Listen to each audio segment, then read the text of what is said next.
अस्सलाम वालेकुम स्टूडेंट्स, मैं हूं एमन मुस्तफ़ा और आप देख रहे हैं चैनल द सफ़ायर्स एकेडमी। बहुत सारे बच्चों ने क्वेश्चन किया है कि एक केमिस्ट्री की हमारे पास 9-10 की एक कंप्लीट प्रैक्टिकल बुक होती है और एक सिर्फ 9 या 10 क्लास की अकेली अलग अलग होती है, 9 की और 10 की अलग अलग और एक दोनों की इकट्ठी। तो अब हम क्या 10 पे 9 और 10 के दोनों के प्रैक्टिकल्स लिख सकते हैं? यहाँ तो हमें दोनों के लिखने हैं 9-10 के, लेकिन अगर सिंगल प्रैक्टिकल कॉपी है तो उस पर हम क्या करें? उस पर सिर्फ 10 के लिखें या 9-10 दोनों के लिखें?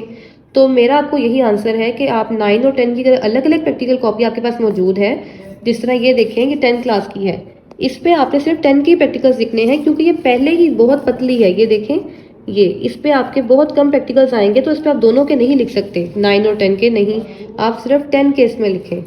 उसके बाद अगर ये 9-10 की मैं आपको दिखाऊं, ये देखें, ये उसकी बनस्बत ज़रा थिक है, मोटी है, इसमें 9 और 10 दोनों के आएंगे और इसलिए उन्होंने ओवरऑल रखी है। अब दोनों की थिकनेस आप कंपेयर खुद ही कर लें कि देख लें, इसमें सिर्फ 10 के ही आ सकते हैं जितनी ये पतली है, और इस पर 9 और 10 दोनों के आएंगे।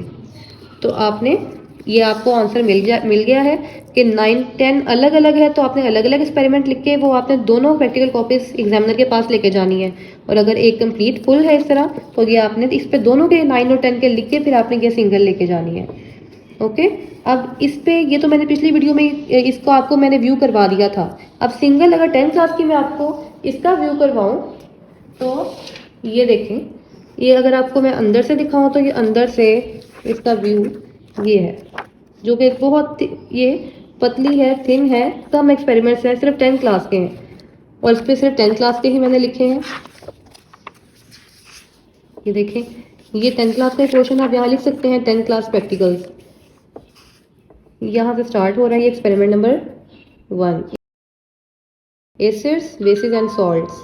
ये एक्सपेरिमेंट नंबर 10.1 है, 10 क्लास के प्रैक्टिकल्स हैं, इसीलिए उन्होंने चैप्टर नंबर भी 10 रखा है। उसके बाद आगे ये देखें, इसमें अगर कोई डायग्राम वगैरह है तो आपने वो पेंसिल पेज पे पेंसिल से ड्रॉ करनी है, और अगर डायग्राम नहीं है तो फिर आप उसको इस तरह खाली छोड़ दें। पेन पेज पे आपने सिर्फ पेन और मार्कर यूज़ करना है, और पेंसिल पेज पे आपने सिर्फ पेंसिल से डायग्राम इस तरह ड्रॉ करनी है। ब्लैक मार्कर भी आप यूज़ कर सकते हैं, लेकिन यहाँ पे ओनली पेंसिल ही यूज़ करेंगे आप पेंसिल पेज पे। ये देखिए, ये 10 क्लास के ही ओनली एक्सपेरिमेंट्स हैं, और जितनी ये कम है तो आपकी ये एक प्रैक्टिकल कॉपी पे आसानी से 10 क्लास के एक्सपेरिमेंट्स आ जाएंगे। और 9 की आपको फिर इसी तरह की सेम अलग लेनी पड़ेगी, उस पर आपने 9 के लिखने हैं, और 9-10 दोनों की आपने फिर एग्जामिनर के पास कंप्लीट करके दिखानी है। एक ही प्रैक्टिकल कॉपी अगर 10 लिखा है उसके बाहर, तो उस पर आपने दोनों के एक्सपेरिमेंट नहीं लिखने। जो प्रैक्टिकल कॉपी बाहर लिखी है आपने उसी के एक्सपेरिमेंट उस पर लिखने हैं। जैसे यहाँ डायग्राम नहीं है तो लाजमी नहीं कि अब हम यहाँ पे बनाना ही है कुछ ना कुछ, तो अगर नहीं है तो हम उसको इस तरह खाली भी छोड़ सकते हैं। आपकी कॉपी चेक ज़रूर हो, सिग्नेचर्स आपके टीचर्स के मौजूद हों।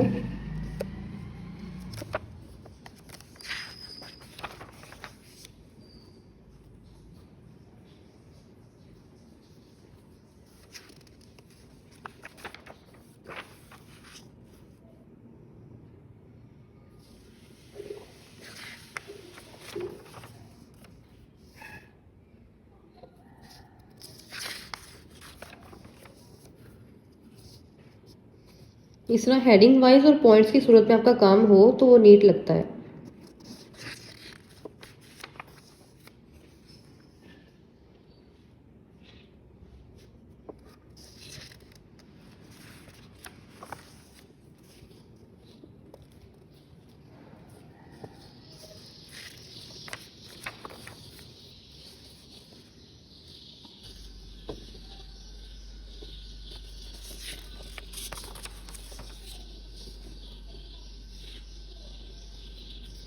बच्चे ये भी क्वेश्चन करते हैं कि हम कितनी प्रैक्टिकल कॉपी लिख लें तो वो इनफ होगी। तो जितनी प्रैक्टिकल कॉपी आपकी कंप्लीट हो कि लास्ट पेज आपका खाली ना रहे, एंड तक आपकी प्रैक्टिकल कॉपी सॉल्व हुई हो, तो वो इनफ होगी।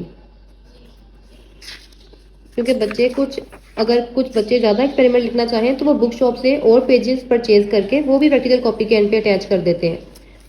और अगर आप वो अटैच नहीं करना चाहते तो जितनी प्रैक्टिकल कॉपी है कम से कम उतनी आपकी कंप्लीट ज़रूर हो। ये ओनली 10 क्लास के एक्सपेरिमेंट्स हैं, और 9 क्लास की बुक अगर अलग है तो उस पर आपने अलग एक्सपेरिमेंट लिखने हैं। ओके,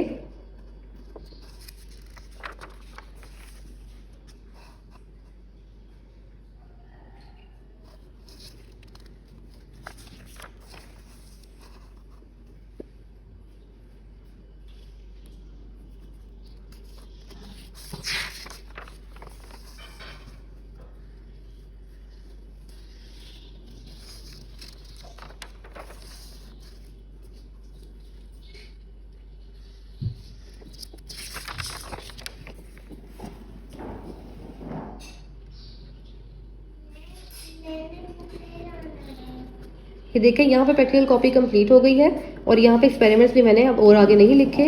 इतनी ही इनफ होनी चाहिए कि आपकी प्रैक्टिकल कॉपी कंप्लीट हो जाए। वहाँ पे आप अपने प्रैक्टिकल स्टॉप कर सकते हैं। ये हमारी केमिस्ट्री की प्रैक्टिकल कॉपी थी। वीडियो पसंद आई हो तो आपने वीडियो को लाइक करना है और चैनल को सब्सक्राइब ज़रूर करना है।